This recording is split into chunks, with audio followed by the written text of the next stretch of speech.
ఎక్కడైతే road form అవుతుందో ఆ రోడ్ ఫామ్ వరకు ఇది ఉంటుంది. రోడ్ ఫామ్ లేని చోట మనకి గ్రీన్ కావాలి, నీట్ గా అందంగా రావాలి, గ్రాండ్ లుక్ రావాలి, కార్పొరేట్ లుక్ కొంచెం స్ట్రైట్ గా వెళ్ళొచ్చు. గ్రీన్ ఇది రోడ్ ఫస్ట్ బ్లాక్ వరకు అదే ఫార్మసీ వెహికల్ కూడా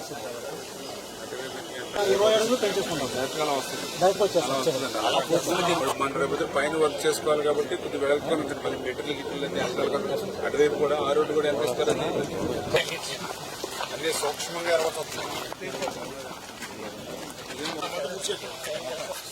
చెప్తున్నాను. అన్నెసరీగా ఖర్చు పెట్టి ప్రతి రూపాయి కూడా నీకు బిల్ పెడతాకలేదు చెప్తున్నా.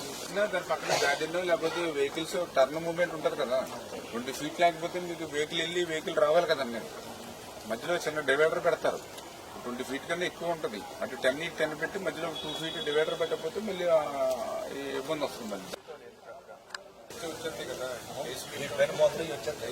నేను ఎందుకు ఇప్పుడు ఓపెన్ మనం చేసిన కాంట్రాక్టర్ మీరు చేసిన పని కలకాలం ఉండాలి, అందంగా ఉండాలి, బాగా చేశారని మీకు మంచి పేరు రావాలి.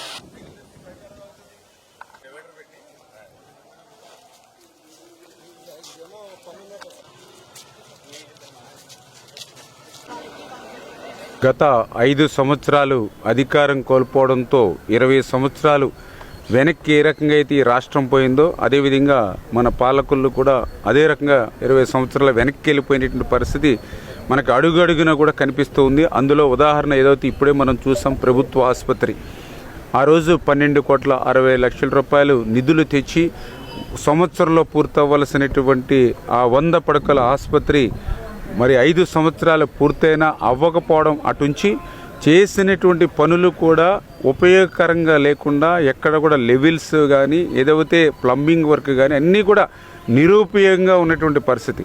అసలు పనులు చేయకపోయినా పోనీ ఖచ్చితంగా క్వాలిటీతోటి ప్రజలకు ఉపయోగపడేటువంటి విధంగా చేసుకునేవాళ్ళం.